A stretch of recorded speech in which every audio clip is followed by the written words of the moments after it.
সুপ্রিয় বন্ধুগণ, আসসালামু আলাইকুম। দূরে কাছে দেশে অথবা সে বাইরে থেকে প্রিয় বন্ধুরা, শুক্রবারের এই পবিত্র রজনীতে যে যেখান থেকে বাস্তব জীবনের গল্প শোনার জন্য আমার সাথে জয়েন করেছেন, আমি আপন। আর যে আপন জীবনের গল্পের 1440তম পর্বে আপনাকে প্রতিদিনের মতো স্বাগতম জানাচ্ছি। বন্ধুগণ, আজ আমি আপনাকে শোনাবো সিলেটের ভাই মোহাম্মদ আব্বাস গাজীর জীবনের আজ থেকে বহু বছর আগে ঘটে যাওয়া এক অলৌকিক ধর্মীয় বাস্তব জীবন কাহিনী। বন্ধুগণ, আজকের গল্পের টাইটেল 6 মাস মানুষের রূপে মসজিদে ইমামতি করে এক মুসলিম জিন।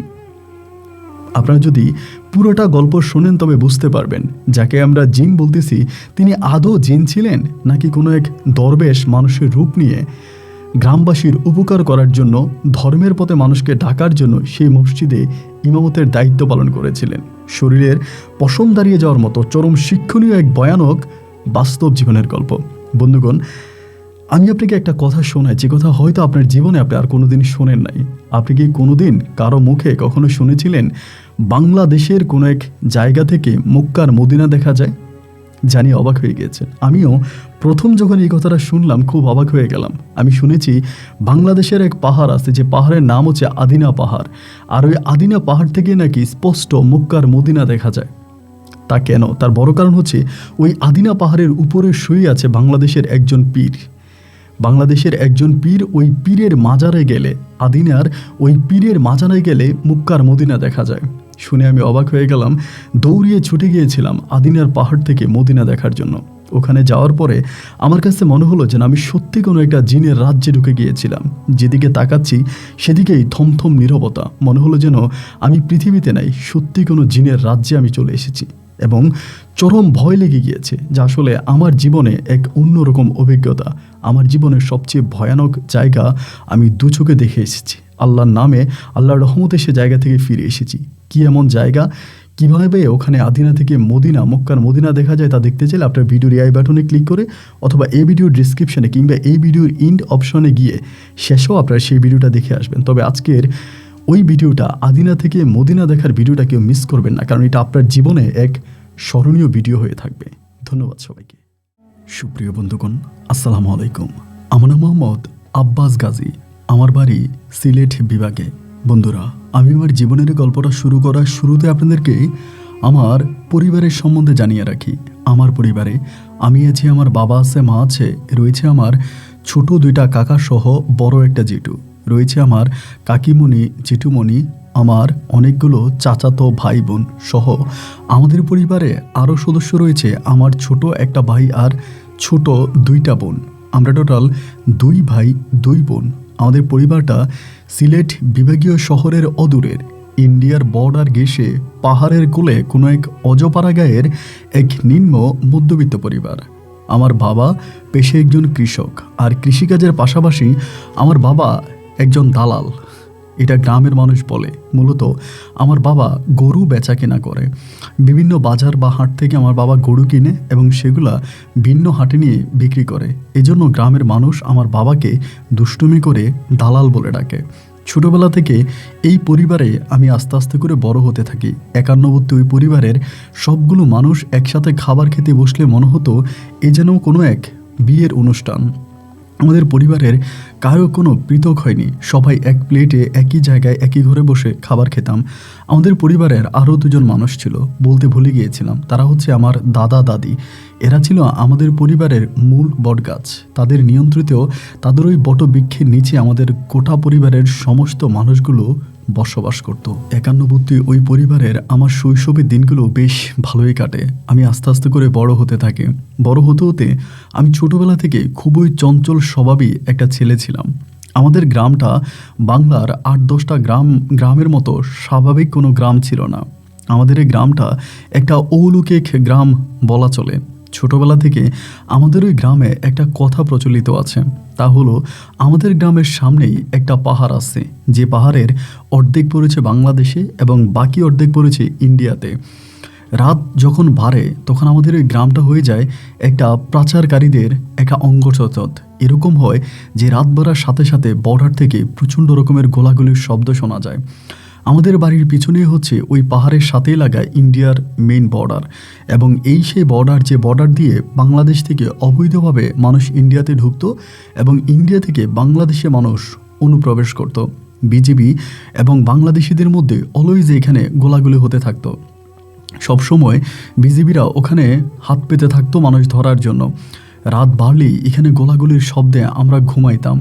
এরকম করেই আমার শৈশবের দিনগুলো কাটে। শুধু যে বর্ডারের যুদ্ধ শুনেই আমাদের ঘুম হতো তাও না, এছাড়াও আমাদের গ্রামে সবচেয়ে বড় আতঙ্ক আর ভুল রয়েছে আমাদের ওই গ্রামের সামনে ওই পাহাড়ের কোলে গায়েবী মসজিদ।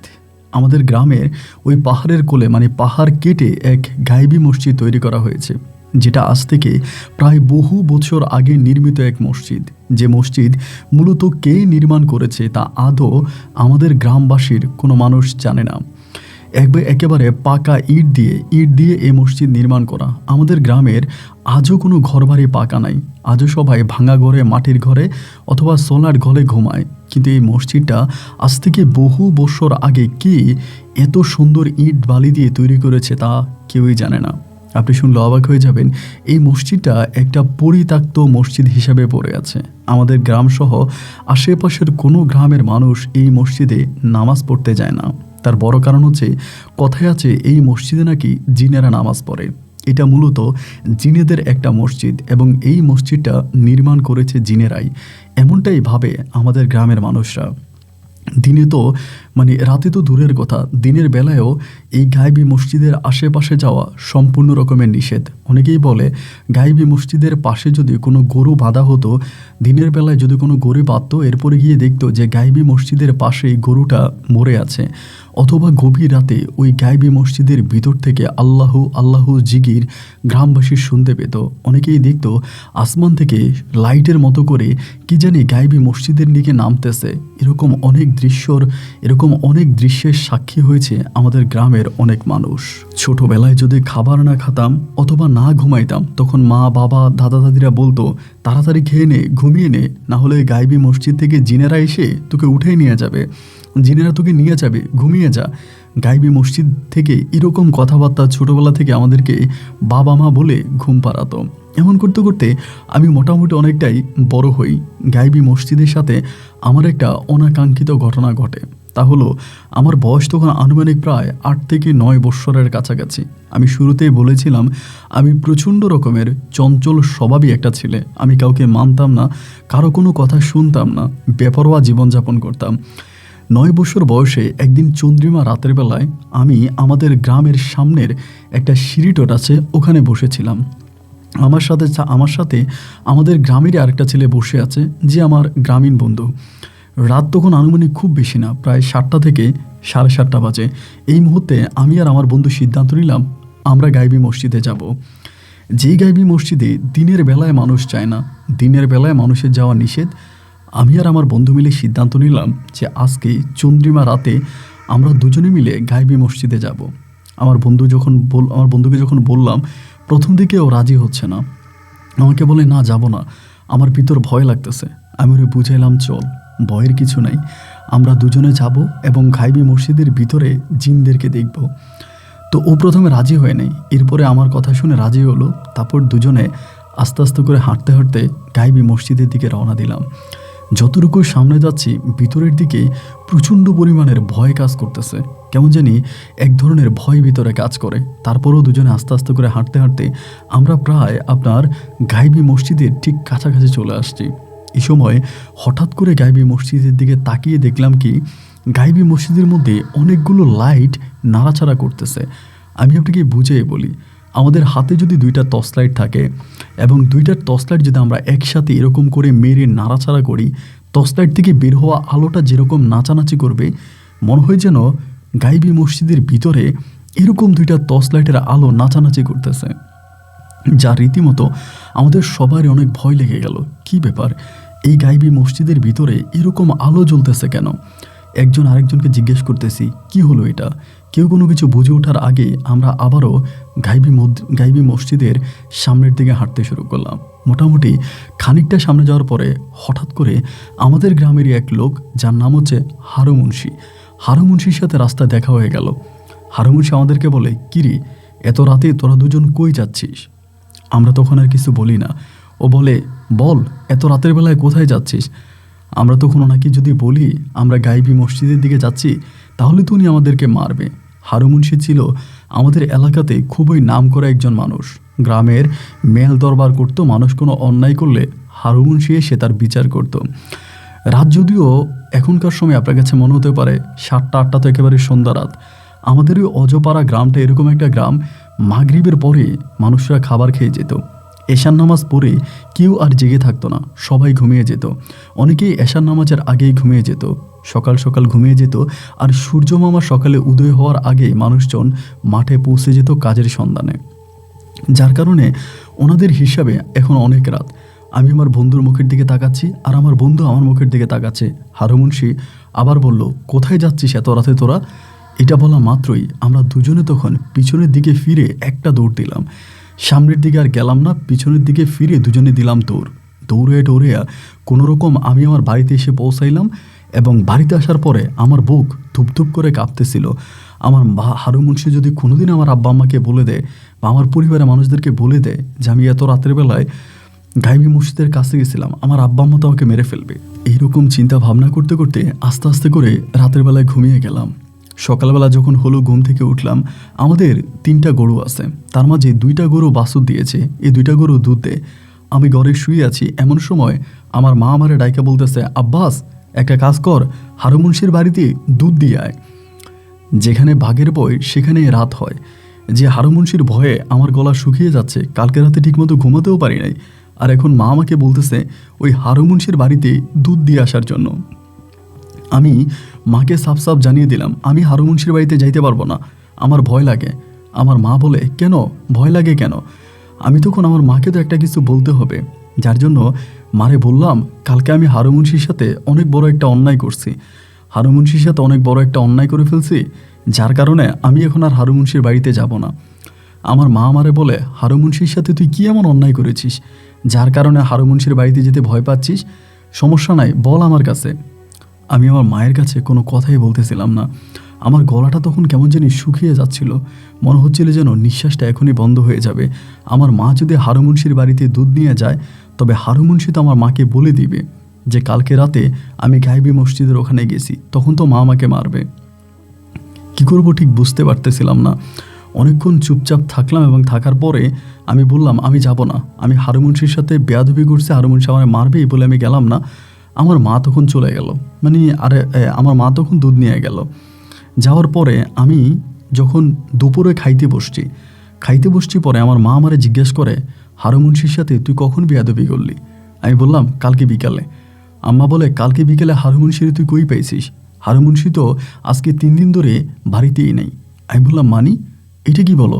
মা বলে, হ্যাঁ, হারু মুন্সি তার মেয়ের বাড়িতে, তার মেয়ে অসুস্থ, সে 3 দিন ধরে তার মেয়ের বাড়িতে। তুই হারু মুন্সিরে কোথায় পাইলে? কালকে হারু মুন্সির সাথে বেয়াদবি করলি, কোথায় পাইছিস?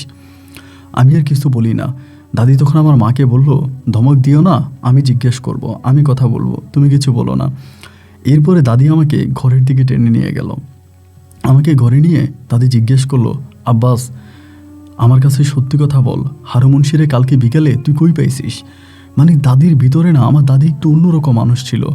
কোনো কিছু হওয়ার আগে না দাদি বুঝে যেত যে এখানে কিছু একটা হবে। দাদি খুবই অন্যরকম একটা মানুষ ছিল, অনেক কিছু বুঝে যেত।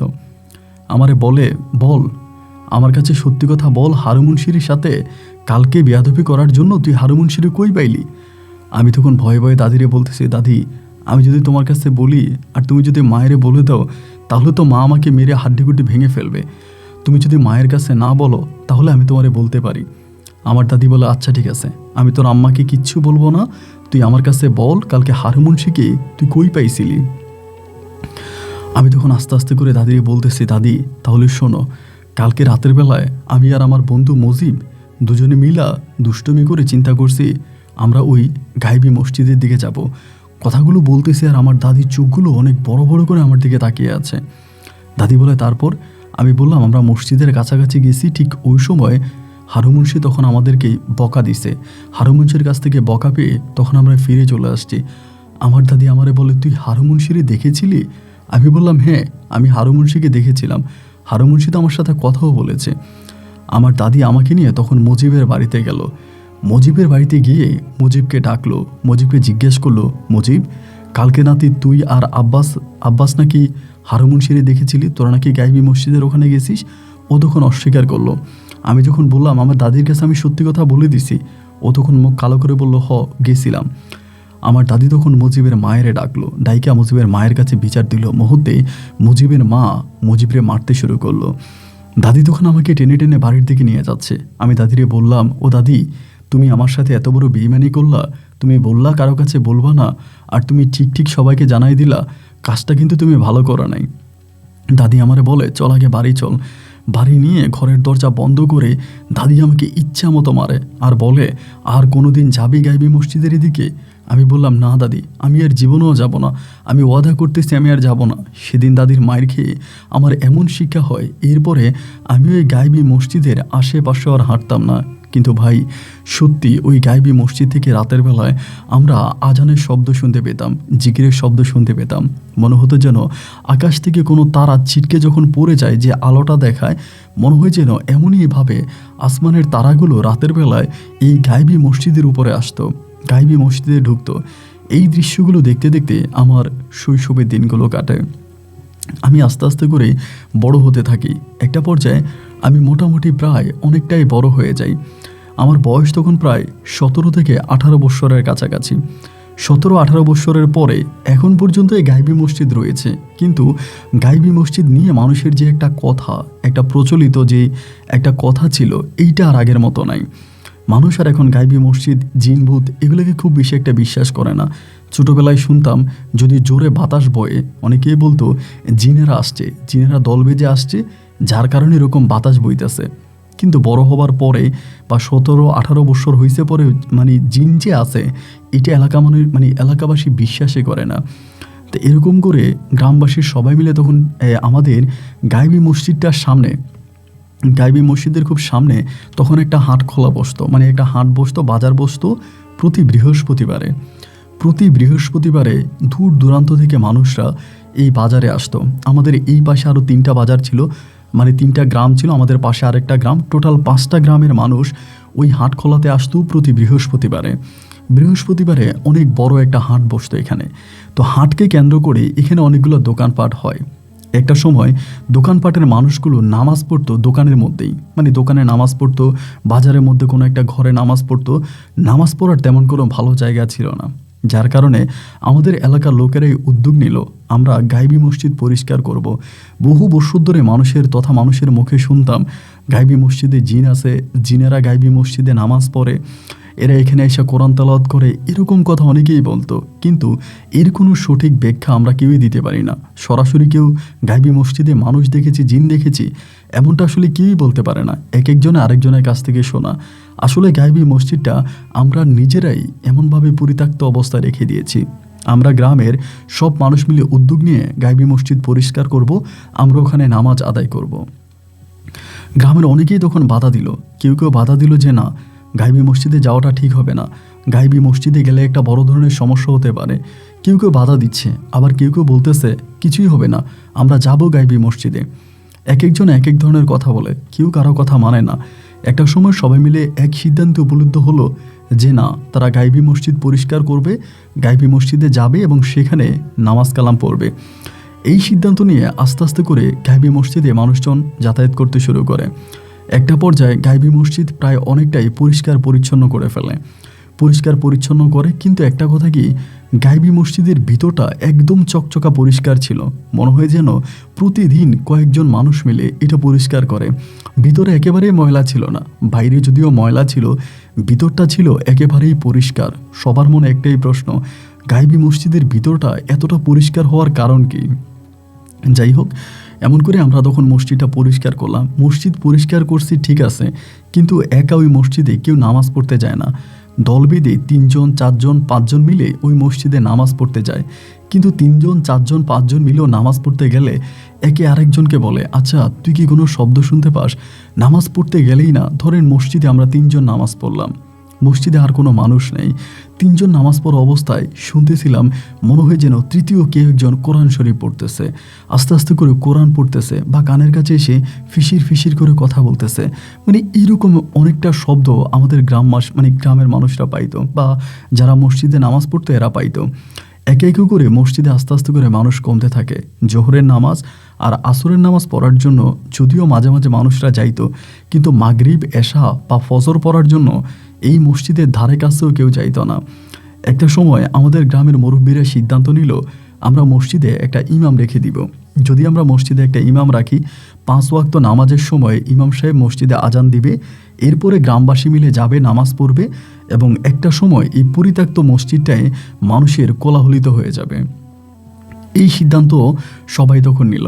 সবাই এই সিদ্ধান্ত নেওয়ার পরে একজন আরেকজনকে বলতেছে তাহলে কি করা যায়, কিভাবে কি করা যায়।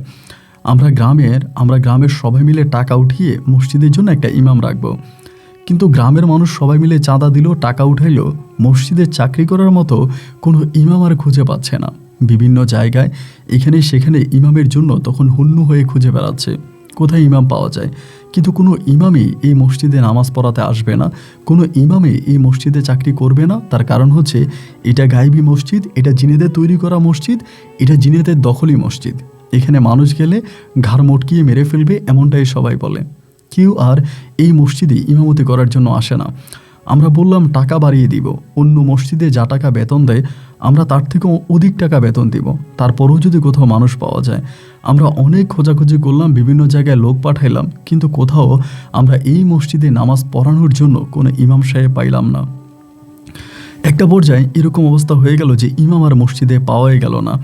এতে মসজিদটা আস্তে আস্তে করে আবারও কানা হয়ে যাচ্ছিল, আবারও মানুষের যাতায়াত বন্ধ হয়ে যাচ্ছিল এবং আস্তে আস্তে করে আবারও মসজিদটা পরিত্যক্ত অবস্থায় হয়ে যাচ্ছে।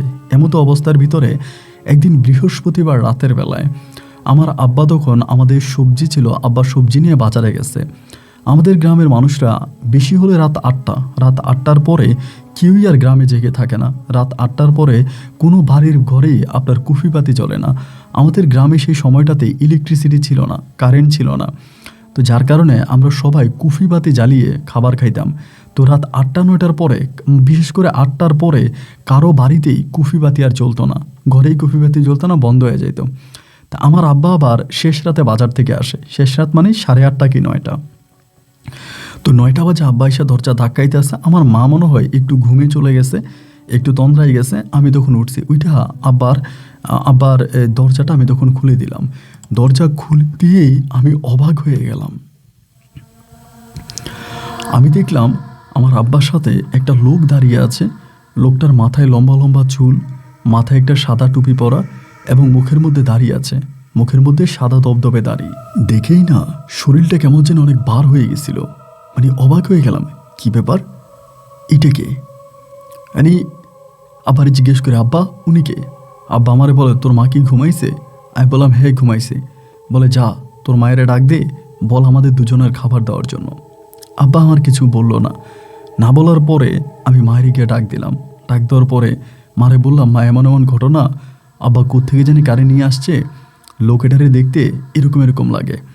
আমার মা বলে, তোর বাপ পাগল হয়ে গেছে, তোর বাপের মাথা ঠিক নেই, তোর বাপের মাথাই ঠিক নেই, এরকম করে মা বলতেছে। মা খুব রাগ করে কথাগুলো বলতেছে। তো মার সাথে আমি আর কথা বললাম না বা কিছু বললাম না। না বলার পরেই আস্তে আস্তে করে আব্বার কাছে গেলাম। মা তো আর খাবার দেয় না, আমি নিজে আব্বারে খাবার দিলাম। আব্বা তখন খাবার খাইলো। খাবার দাবার খেয়ে আব্বা দেখলাম লোকটার সাথে কথা বলতেছে। বাট এই লোকটার বেশভূষ দেখে মানে রীতিমতো ভয় পেয়ে যাওয়ার মতো অবস্থা।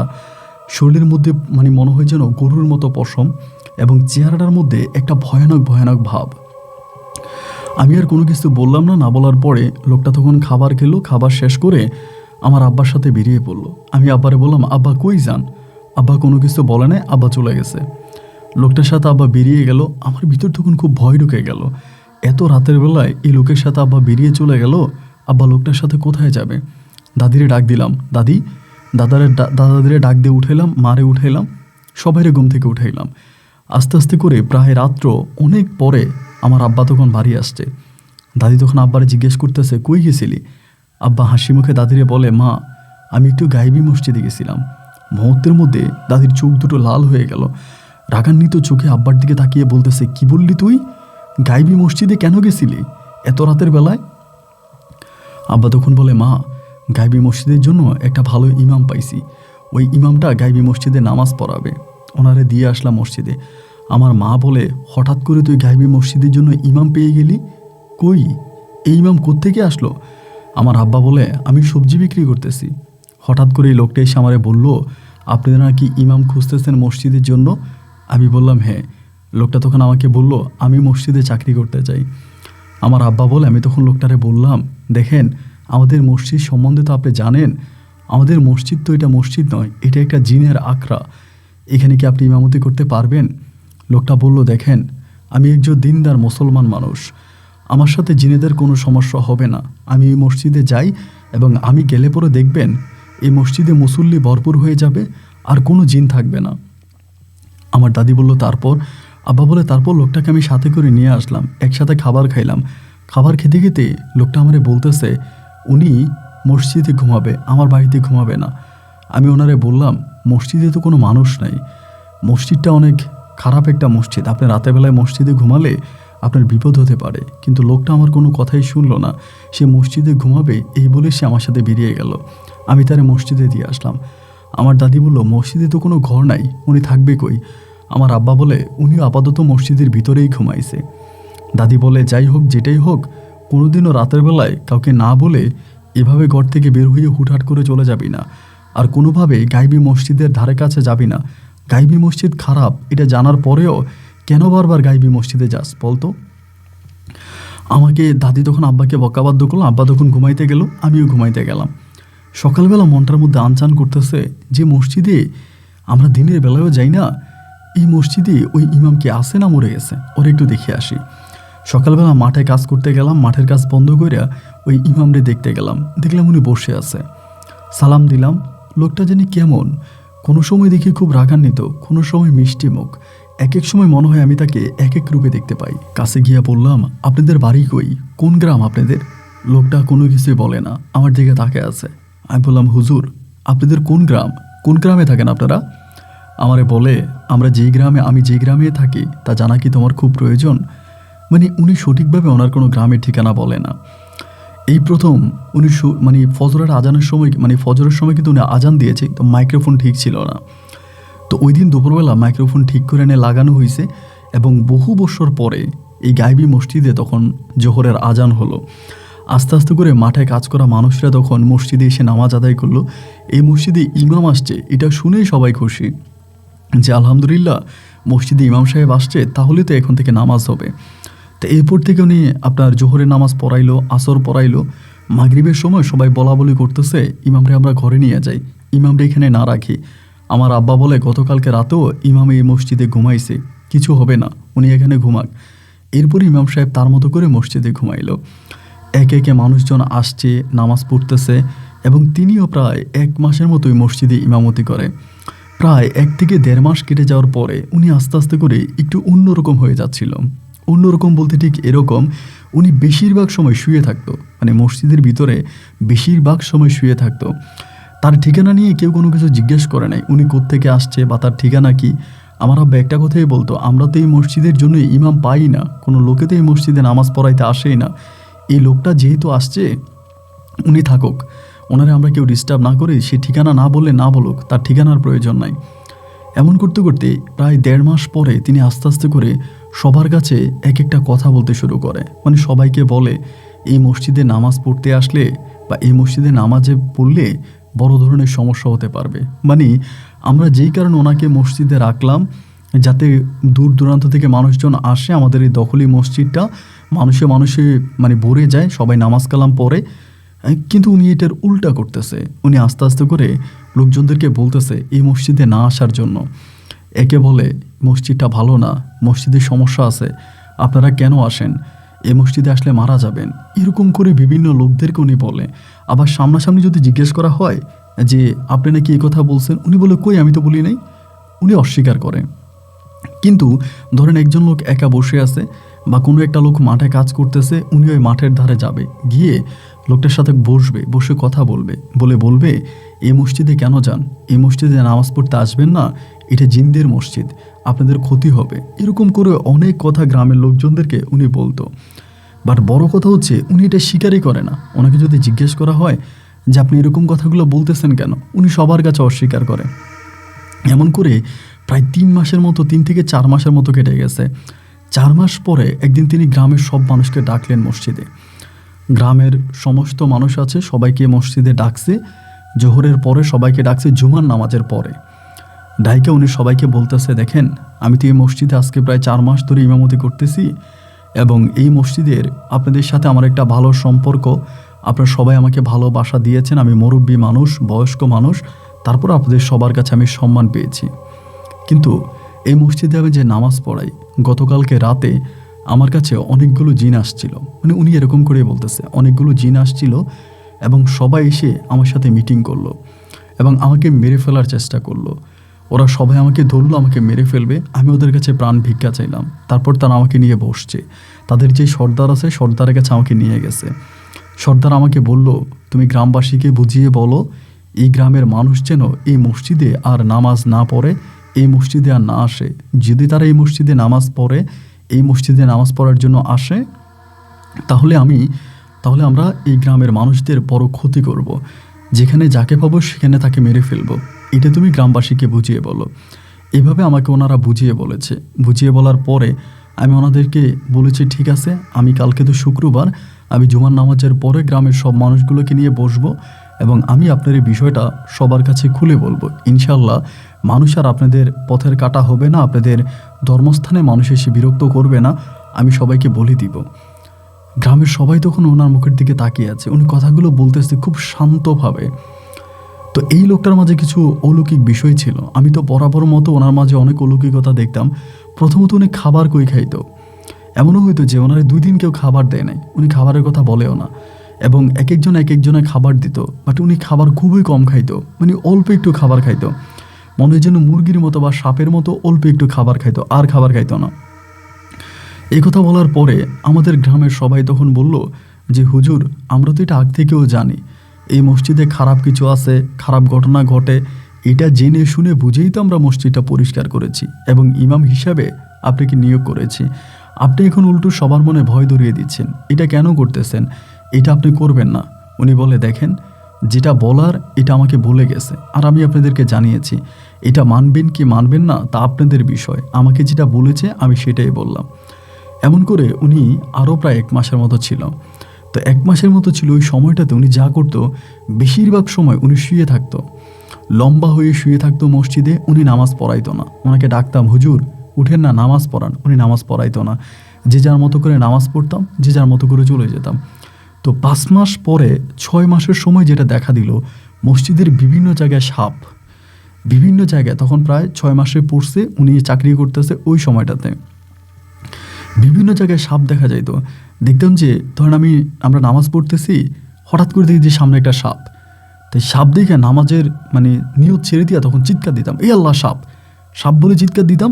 সবাই তখন আসতো, কই সাপ কই সাপ, কিন্তু কোথাও সাপ আর দেখতাম না। এরকম ঘটনা করতে থাকতো। এক সময় গ্রামের মানুষ সবাই চিন্তা করলো, কি ব্যাপার, আমরা যে এরকম সাপ দেখতে থাকি, নামাজ পড়তে দাঁড়াইলে সাপ, বারবার সাপ দেখতে পাই। তো আমরা একটা কাজ করব, আমরা একটা ভালো ওঝা আনবো। একটা ভালো ওঝা এনে, ওঝা বলতে লাইক কবিরাজ, আমরা একটা ভালো কবিরাজ আনবো এবং কবিরাজ এনে মসজিদটা বন্ধ করাবো। এই সিদ্ধান্ত যখন গ্রামবাসী নিল, সাথে সাথে নুরি মোস্তফা, আমাদের মসজিদে যিনি ইমাম ছিলেন, ওনার নাম ছিল নুরি মোস্তফা।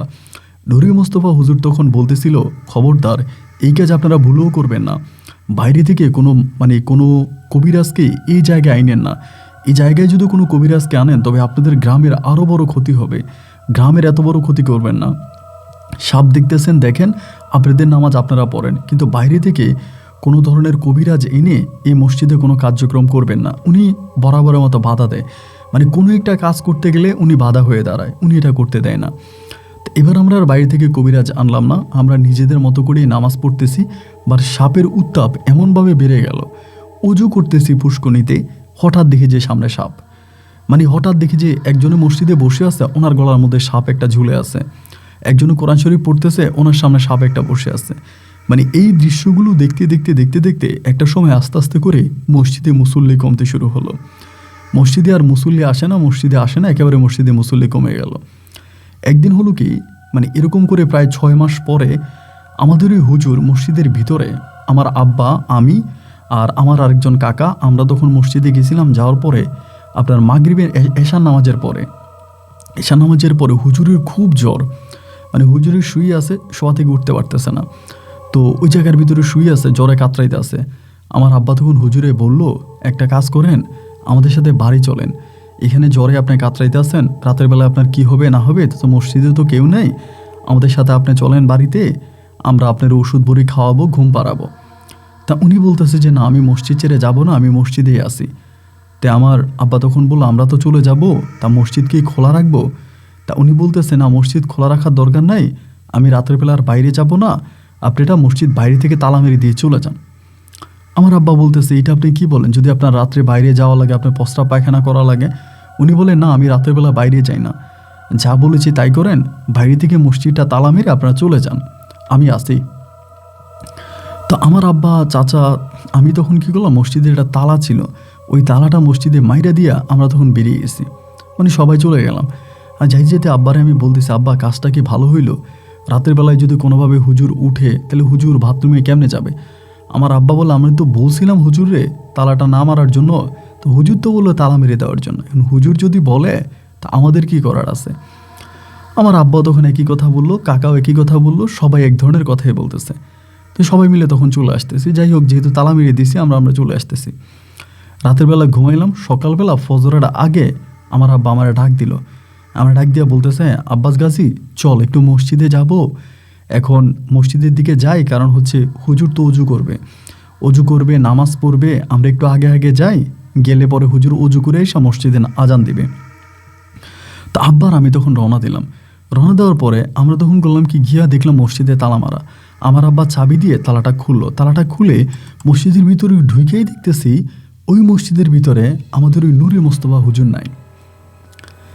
হুজুর মসজিদের ভিতরে নাই, কিন্তু হুজুর যে কাঁথা গায়ে দিয়েছিল, কাঁথাগুলো আছে, যা মানে হুজুর যে কম্বল গায়ে দিয়েছিল, মানে যেটা গায়ে দিয়ে রাখছে, এইটাও আছে মসজিদের ভিতরে, সবই আছে, কিন্তু হুজুর নাই। আমার আব্বা আমার দিকে তাকাইতেছে, আমি আব্বার দিকে তাকাইতেছি, দুজনের দিকে তাকাইতে আমি তখন কী করলাম, আব্বা আমার ভয় লাগতেছে। আমি বলি, আব্বা আমার ভয় লাগতেছে, তাড়াতাড়ি চলেন আমরা মসজিদ থেকে বেরিয়ে যাই। আমার আব্বা বলে, আরে বেরোবো কেন, কী হয়েছে? আমি বলি, আব্বা আসেন তো। আমি তখন আব্বারে টাইনা ধাক্কাইয়া বাড়িতে নিয়ে আসছি। বাড়িতে আনার পরে তখন চারদিক থেকে ফজরা আজান দিতে আছে, আস্তে আস্তে করে ফজরা আজান দিতে আছে। এবং ওই মুহূর্তে আমি তখন আমার চাচাদেরকে ডাকলাম। আমার চাচারা, জেঠু সবাই উঠলো, দাদা উঠলো। উঠার পরে আমি বললাম যে এমন এমন ঘটনা, আমরা তো গতকালকে রাতে হুজুরকে তালা মেরে রাখছিলাম, হুজুর তো মসজিদের ভিতরে ছিল, এখন আমরা গিয়ে দেখতেছি হুজুর মসজিদে নাই, বাইরে থেকে তালা ঝুলানো আছে। তো বাইরে থেকে যেহেতু তালা ঝুলানো, ভিতরের একটা মানুষ তো বাইরে আসার কোনো সুযোগ নাই। একটা মানুষ ভিতরে আসে, সে বাইরে কিভাবে আসবে? বাইরে থেকে এত বড় তালা ঝুলতেছে, বাইরে তো আসতে পারবে না। তাহলে হুজুর কোথায় গেল? আমার দাদা বলতেছে, তোরা পাগল হয়ে গেলি, কি উল্টাপাল্টা কথা বলতেছিস? বাইরে থেকে তালা মেরে রাখলে ভিতর থেকে হুজুর কই যাবে? হুজুর কি হাওয়া নাকি যে উড়ে চলে যাবে? আমি তখন আমার দাদারে বলতেছি, দাদা কথা আপনি খারাপও বলেন নাই, হুজুর কিন্তু হাওয়াই, এরই আমার মানুষ মনে হয় নাই। এই আজকে 6 মাস আমাদের মসজিদে ইমামতি করে, এরই আমার প্রথম থেকেই সন্দেহ হয়েছে, ই আসলে মানুষ নেই, একটা জিন। এই জিনের রূপ নিয়ে আসছে এখানে ইমামতি করার জন্য, মসজিদটারে খারাপ করার জন্য, এই ভালো করার জন্য আসে নাই। আমার আব্বাও তখন চুপ হয়ে আছে, কাকাও চুপ হয়ে আছে। আমরা বললাম, আচ্ছা ঠিক আছে, এখন আমরা আপাতত ঘরে নামাজটা আদায় করি, এবং এরপরে যখন একটু একটু আলো ফুটবে তখন আমরা মসজিদের দিকে যাব। তা পরিবারের সবাই তখন ঘরের মধ্যে নামাজটা আদায় করলাম। নামাজ কালাম আদায় করার পরে সকালবেলা আস্তে আস্তে করে মসজিদের দিকে হাঁটতে শুরু করলাম। তো তখনও গ্রামে অনেকেই কাজে গেছে, অনেকেই কাজ করতেছে। ওনাদেরকে বললাম ইমাম সাহেবকে দেখছে কি না। ইমাম সাহেব আবার সকালবেলা মাঠে যে মানুষ কাজ করে না, ওনাদের সাথে এসে গল্পগুজব করে কথাবার্তা বলে। তো লোকেরা বলতেছে, কই না, আমরা তো ইমামকে দেখি নাই, ইমাম তো এখানে আসে নাই, ইমাম সাহেবকে তো আমরা দেখি নাই। উনি সবাই বলতেছে, তাইলে ইমাম সাহেব গেল কই? ইমাম সাহেব কোথায় গেল? উনি তো নাই, মসজিদে তো উনি নাই। আস্তে আস্তে করে আমরা মসজিদে দিয়ে গেলাম। মসজিদে যাওয়ার পরে একই দৃশ্য, মসজিদের ভিতরে ইমাম সাহেব নাই। আমরা মসজিদের ভিতরে ওনারে খুঁজলাম, তো উনি মসজিদের ভিতরে নাই। না থাকার পরে সবাই তখন একটাই প্রশ্ন জাগলো, তাহলে উনি গেল কোথায়? উনি তো আমাদের মসজিদে চাকরি করতো, তেমন কোনো ঠিকানা উনি বলে নাই যে উনি কোথায় থাকে, কোন জায়গায় থাকে, বা ওনার বাড়ি কই, ঘর কই, এর কোনো সঠিক ব্যাখ্যা বা ঠিকানা তো উনি দেয় নাই। তাহলে আমরা ওনাকে খুঁজবো কোথায়? আর সবচেয়ে বড় কথা হচ্ছে, উনি যদি চলেই যাবে, উনি যদি যাবে, যে মানুষই হবে, তাহলে তালামার অবস্থায় ঘর থেকে বেরোলো কী করে? যাক, এভাবেই গেল। বাট এইটা পুরো গ্রামবাসীর মাঝে ছড়িয়ে গেল, মানে গ্রামের সবাই জেনে গেল যে হঠাৎ করে ভিতর থেকে ইমাম সাহেবকে তালা মারা হয়েছে। এরপর আর ইমাম সাহেবকে ভিতরে আসতে দেখে নাই, বা ইমাম সাহেব আর ভিতরে নাই। তো আগে তো মোটামুটি মানুষজন আসতো, সাপ দেখতো, তারপরও নামাজ কালাম পড়তো, ভয় পাইতো না। কিন্তু যখন হঠাৎ করে এই ইমামটা উধাও হয়ে গেল, মানে মসজিদ থেকে হঠাৎ উধাও হয়ে গেল, এরপরে আর কোনো মানুষই এই মসজিদে নামাজ পড়তে আসে না। কাউকে বাইদেও টাইনেও এই মসজিদে আর আনা যায় না। সবার একটাই কথা যে না, এই মসজিদে আমরা যাব না। আর কেউ আর আসে না, নামাজ কালাম পড়ে না। মসজিদটা একে একে আবারও ঠিক আগের মতো হয়ে গেল। আগের অবস্থা ঠিক যেরকম হলো, ঠিক মসজিদের অবস্থা ঠিক সেরকমই হয়ে গেল। আর মসজিদের মধ্যে কোনো মানুষকে দেখা গেল না। মসজিদ একেবারে ভাঙা চূড়া আবারও ভাঙতে শুরু হলো। আবারও মানুষের কাছ থেকে মসজিদটার দূরত্ব বেড়ে গেল। বাট একটা জিনিস আমি মাঝে মাঝে শুনতাম, অনেকেই বলতো, জানি না এটা কতটুকু সত্য, অনেকেই ধরেন মসজিদের সামনে দিয়ে মাঝে মাঝে যাওয়ার সময় নাকি দেখতো মসজিদের সামনে উনি বসে আছে, মানে আমাদের ওই নুরি মোস্তফা হুজুর বসে আছে। অনেকেই বলে কোনো একটা কাজে যাচ্ছিল, যাওয়ার সময় হঠাৎ করে মসজিদের গেটের দিকে তাকাইছে, দেখে নুরি মোস্তফা বসে আছে। এবং এরকম দেখে অনেকেই অজ্ঞানও হয়ে গেছে। আমাদের গ্রামে অনেকেই দেখছে, দেখে সাথে সাথে জ্ঞান হারাই ফেলছে। ওমা, এটা কি বসে আছে, জ্ঞান হারাই ফেলছে। আবার অনেকে এরকমও বলে যে হুজুর নাকি বসে আছে। তা হুজুরের কাছে গেছে, যে হুজুরের সাথে কথা বলছে, কি ব্যাপার হুজুর, আপনি হঠাৎ করে কোথায় চলে গেছিলেন? এবং হুজুর নাকি বললো যে আমি তো এখানেই আছি, তোমরাই না আমারে দেখো না, আমি তো তোমাদেরকে দেখি, তোমরাই না আমারে দেখো না। তা এরকম নাকি অনেকের সাথে কথা হয়েছে, অনেকেই কথাও বলছে, অনেকেই জ্ঞান হারিয়ে ফেলছে, অনেকেই চলার পথে হুজুরকে দেখতেও পাইছে বিভিন্ন জায়গায়। যাই হোক, সবাই তখন সিদ্ধান্ত নিল যে না, আসলে এই মসজিদ ভয়ঙ্কর মসজিদ, এই মসজিদে আর যাওয়া যাবে না। মানুষ তখন আর এই মসজিদে যায় না, এবং টোটালি মসজিদে যাওয়া তখন কমিয়ে দিল। মানে সবাই এই মসজিদে আর যাচ্ছেই না, টোটালি আর যায় না, সবাই মসজিদে যাওয়াই বন্ধ করে দিল। একে একে তখন দিনগুলো কাটতেছে, এবং কাটতে কাটতে একটা পর্যায়ে মসজিদ আর নাই। তো এরই মাঝে আমাদের পরিবারে কিছু সমস্যা হয়ে গেছে, পারিবারিক কিছু সমস্যা হয়ে গেছে। আমার কাকারা পৃথক হয়ে গেছে, এরই মাঝে আমি বিয়ে করছি, আমিও বিয়ে করে আলাদা হয়ে গেছি। ইতিমধ্যে ধরেন আপনার প্রায় 5-7 বছরের মতো কেটে গেছে। তো তখন আমাদের পরিবারে প্রচণ্ড অভাব দেখা দিছে। তখন ধরেন আমি আমার বউকে নিয়ে আলাদা হয়ে গেছি। তা আলাদা হয়ে যাওয়ার পর আমাদের পরিবারে প্রচণ্ড অভাব, মানে এতটাই অভাব যে পরিবার তখন চলে না, মানে খাবার খেতে পারে না এই অভাবে। তো সেই অভাবে পড়ে আমি তখন একটা খারাপ কাজের দিকে প্রতিফলিত হয়েছি। খারাপ কাজ বলতে কি, আমি চুরি শুরু করছি। ওই সময় আমার আব্বা মারা গেছে, আমার আব্বা আমাদেরকে আলাদা করে দিয়েছে, আব্বা মারা গেছে। মা আছে, মা বিভিন্ন ঘরে খাওয়া দাওয়া খাইতেছে, ভাইরা সবাই মোটামুটি আলাদা। আমাদের পরিবারটা ছিল আমাদের গ্রামের সবচেয়ে বড় পরিবার। এত বড় পরিবার আমাদের গ্রামে আর দ্বিতীয়টা নাই। অথচ আমাদের ওই বড় পরিবারটাই সবাই তখন আলাদা আলাদা খাচ্ছে, আলাদা আলাদা, সবাই তখন আলাদা ঘর, আলাদা, সবাই আলাদা হয়ে গেছে। তখন আর কেউই একসাথে খাওয়া দাওয়া করে না। তখন এই গ্রামের ভিতরে একটা জিনিস সবার মনে জাগতে শুরু হলো যে আমাদের গ্রামটা কেন, আমাদের বাড়িটা কেন এরকম হলো, আমাদের পরিবারটা কেন এরকম হলো। অনেকেই আফসোস করতো, দুঃখ করতো যে সবাই এক প্লেটে খাবার খাইতাম, আর এখন আলাদা আলাদা চুলা সবার। যাই হোক, আমি তখন একটা খারাপ পথে চলে যাই ভাই। ওই সত্যিটাই বলে আমি মূলত চুরি শুরু করি ওই সময়টাতে। তো তখন ধরেন আপনার ওই যে গায়েবী মসজিদ যেটা, ওইটার আর আমরা ভয়টাই পাইতাম না। এমনি মানুষ নামাজ পড়তে যাইতো না, দিন বিরাতে আমরা ওই মসজিদে যাইতাম, অনেকেই যাইতাম, বিশেষ করে আমি অনেকবার যাইতাম। আমি আপনার দিনের ভিতরে 3-4 যাইতাম। তা আমি কোনোদিনও ওই হুজুরকে দেখি নাই, নুরি মোস্তফাকে দেখি নাই। অনেক দিন যাইতাম ওখানে, বাট নুরি মোস্তফাকে দেখতাম না। অনেকেই বলতো দেখতো, বাট বেশ কয়েক বছর ধরে আর এই নিয়ে কোনো কথাবার্তা হয় না। অ্যান্ড মানুষজন নামাজ কালামও পড়ে না, ওই মসজিদে যায়ও না, কিন্তু এমনি কোনো দরকার হলে যায়, ঘুরে ফিরে আসে।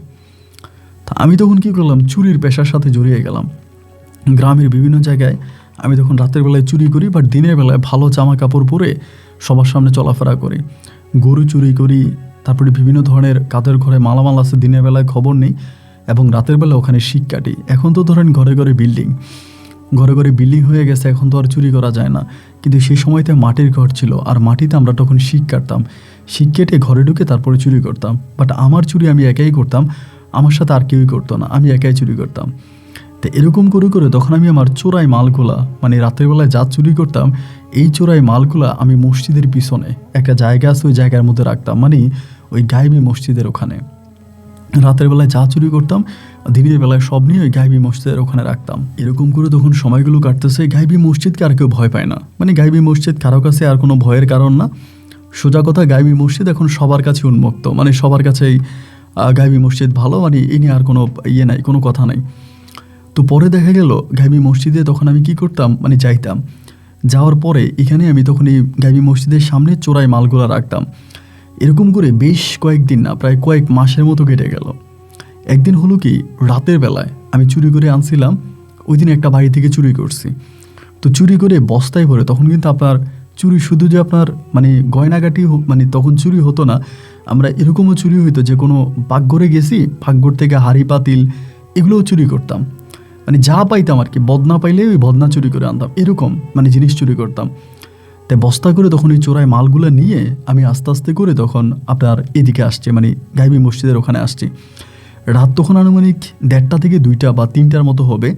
শীতকাল ছিল, শীতের রাত ছিল, কুয়াশা ছিল। তা আসার পরে এই জায়গাটার মধ্যে আসার পরে আমি হঠাৎ করে দেখলাম একটা লোক দাঁড়িয়ে আছে, বাট লোকটাকে দেখে আমি চিনতে পারলাম না। মানে পাঞ্জাবি পরা অবস্থায়, মাথার মধ্যে টুপি আছে, মানে এরকমভাবে দাঁড়িয়ে আছে। আমি যেখানে চোরাই মালগুলো রাখি এটার মধ্যেই। তা আমি প্রথমে দেখে ভাবছিলাম যে আল্লাহ, এটা আবার কি। ভিতরে কিন্তু কোনো ভয় লাগে না, কারণ আমি তো গাইবি মসজিদের আশেপাশে অনেক দিন ধরেই ঘুরতেছি, রাত বিরাতে ঘুরি।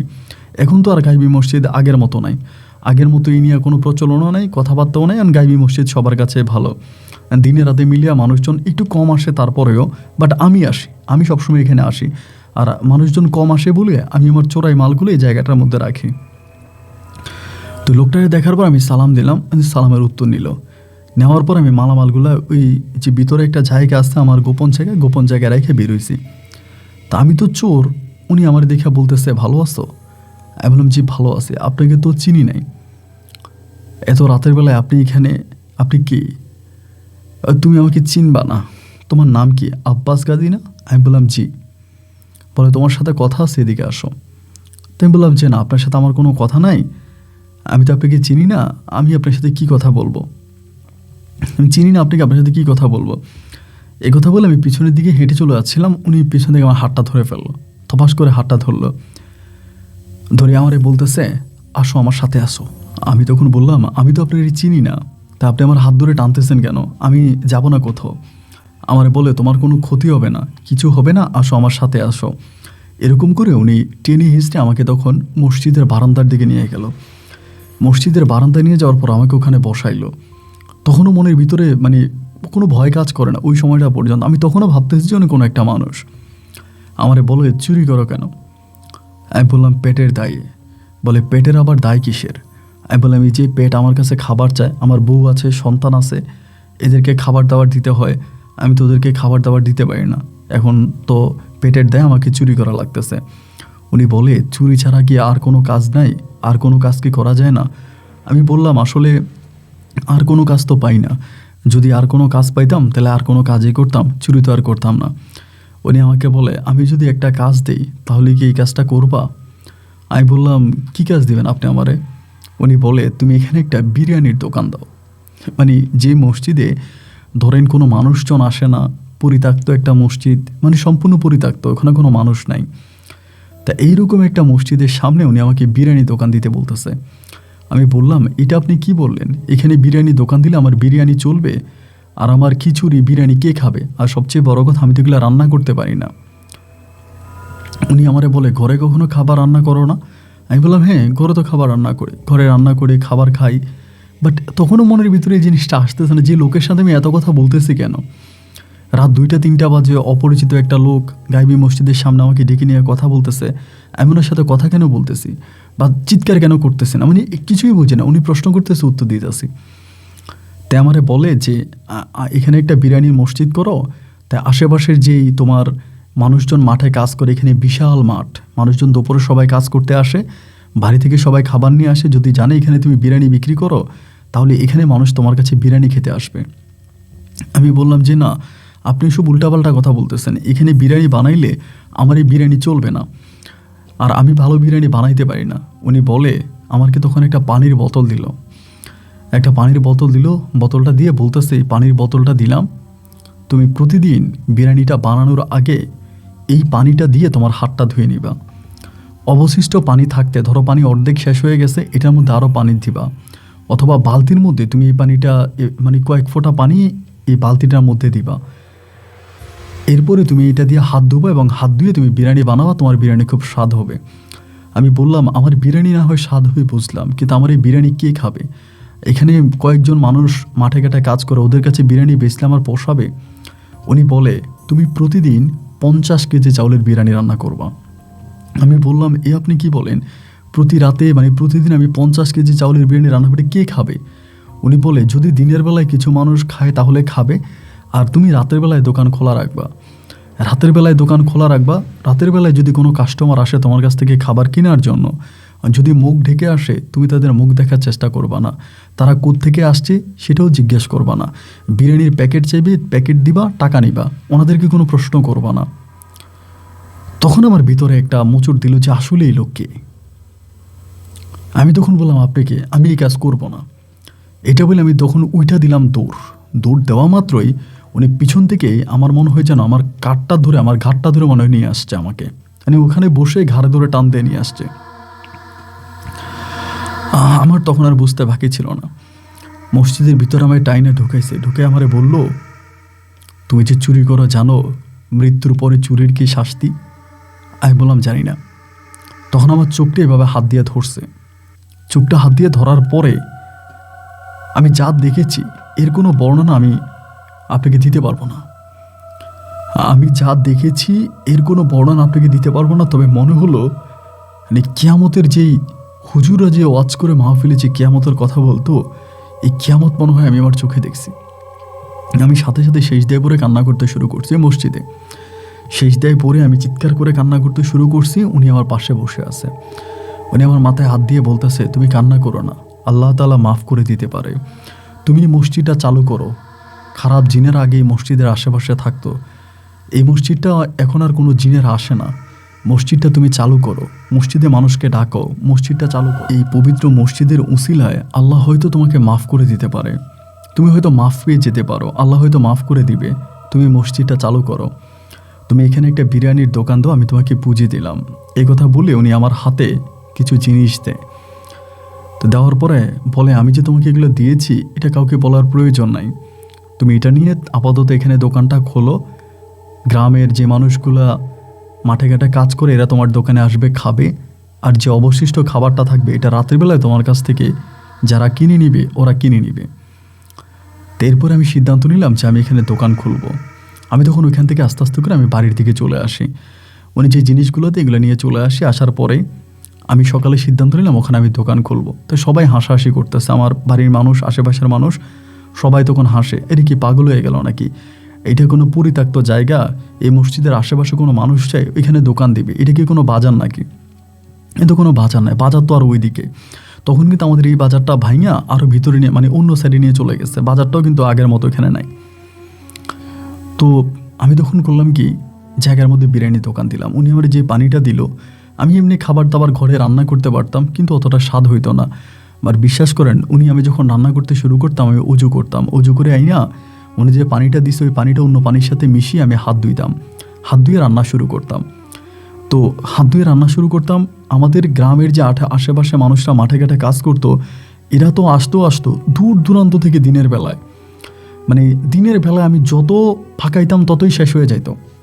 কীভাবে বিক্রি হতো, কারা কিন্তু ক্যাশে টাকা কোত্থেকে আসতো এর কোনো ব্যাখ্যা আমি দিতে পারবো না ভাই। মানে প্রচুর বেচা বিক্রির অভাব নাই।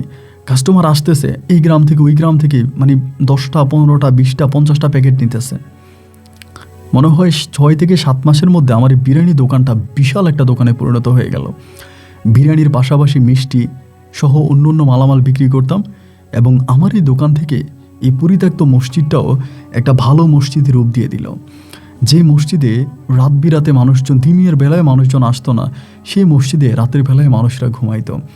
আস্তে আস্তে করে এই মসজিদটা সবার কাছে আলোড়ন সৃষ্টি করে গেল, এবং একটা সময় দেখা গেল যে এই মসজিদে মানুষজন আসতেছে, নামাজ কালাম পড়তেছে, আর মসজিদের যে একটা বিধাত ছিল এটা বন্ধ হয়ে গেল। আমি দোকানটাকে অনেক বড় করলাম, আমার ছেলে মেয়েদেরকে বড় করলাম, এবং ছেলে মেয়েদেরকে বড় করে আমার বড় এক ছেলেকে আমি তখন সৌদি আরবে পাঠাই। আমার বড় ছেলেটারে সৌদি আরবে পাঠাই। সৌদি আরবে পাঠানোর পরে আমার বড় ছেলে ওখানে গিয়ে একটা হোটেল দিল। হোটেল দিয়ে আমারে বলতেছে, আব্বা আপনি ওই গ্রামের হোটেলটা বন্ধ করে দিয়ে আমার সাথে সৌদি চলে আসেন। তাই আমি বললাম যে না রে বাপ, আমার ওখানে একজন উলি বসাইছে, আমি এখানে থাকবো। তা আমার ছেলে বলতেছে, না আব্বা আপনি চলে আসেন, সৌদিতে আরও ভালো ব্যবসা। তো তখন আমি করলাম কি, আমাদের গ্রামেরই একজন 5 ওয়াক্ত নামাজ কালাম পড়া একজন ব্যক্তি, 5 ওয়াক্ত নামাজি একজন ব্যক্তি, আল্লাহওয়ালা একজন ব্যক্তি, ওনার আমি দোকানটা এমনি দিয়ে দিলাম। দোকানটা ওনারা এমনি দিয়ে আমার ছেলের সঙ্গে আমি তখন সৌদি আরবে চলে আসি। এবং সৌদি আরবে আসার পরে আজকে এই পর্যন্ত আমি সৌদি আরবে আছি। আমি বেশ কয়েকবার হজ করেছি এবং আপনাদের দোয়ায় আলহামদুলিল্লাহ এখনও বিভিন্ন জায়গায় যাই এবং আমি নামাজ কালাম পড়ি এবং আমার ছেলের দোকানে এখনও আমি মাঝে মাঝে গিয়ে রান্না বান্না করি। তো এখনও যখন আমি খাবার রান্না করি, আমার খাবার এত স্বাদ হয় যা আসলে বলার মতো না। এটা আমি আসলে আপনাকে এইটুকুই বলবো যে আমার হাতের খাবার যে একবার খাবে সে আমার খাতে আবারও খেতে আসবে। তো আমার যে গ্রামের যে মসজিদের কথা আপনাকে বললাম, গাইবি মসজিদ, এই গাইবি মসজিদ এখন 3 তলা হয়েছে এবং 3 তলা আমি বানাইছি। আমার নিজের অর্থায়নে আমি 3 তলা বানাইছি। এটার সামনে একটা মাদ্রাসা খুলেছি, হেফজোখানা খুলেছি, এতিম বাচ্চাদের নিয়ে একটা এতিমখানা খুলেছি। এখন এটা ওই গাইবি মসজিদটা একটা কমপ্লেক্সে পরিণত হয়েছে। এটার সামনে অনেক দোকানপাট হয়েছে এবং বলতে গেলে গোটা সিলেটের বেশিরভাগ বাচ্চারাই গাইবি মসজিদে আসে, পড়াশোনা করে। তো আলহামদুলিল্লাহ আমি এখন ভালো জীবনে আসছি। আপনার গল্পগুলো শুনি, আমি আমার ওয়াইফ আমরা দুজনেই শুনি, সৌদি আরব থেকে ভালো লাগে। তাই আপনাকে আমাদের গল্পটা জানাইলাম। যদি পারেন আমার গল্পটা রেকর্ড করবেন, আর যদি পারেন আমার গাইবি মসজিদ ঘুরে আসবেন, ঠিকানাটা আপনাকে পাঠাইলাম। ভালো থাকবেন, আসসালামু আলাইকুম।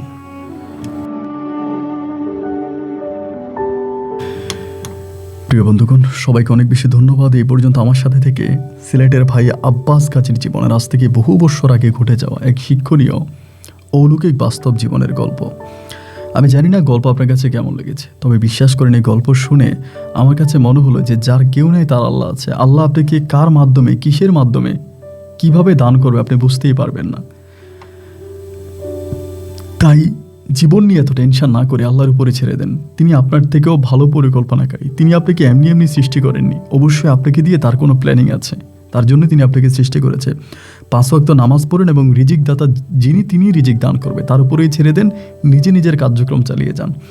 গল্প কেমন লেগেছে সেটা কমেন্ট বক্সে লিখবেন। আর হ্যাঁ, অবশ্যই আদিনা থেকে মদিনা দেখা যায়, আদিনা থেকে মদিনা দেখা যায়। বাংলার এক মাজার, যে মাজারের নাম আদিনা মাজার, সে আদিনা মাজার থেকে মদিনার সে মনোরম দৃশ্য যদি দেখতে চান বা কেন সেখান থেকে মদিনা দেখা যায়, এই অবাক করা অলৌকিক ঘটনাটা জানার জন্য আপনারা ভিডিওতে ক্লিক করেন।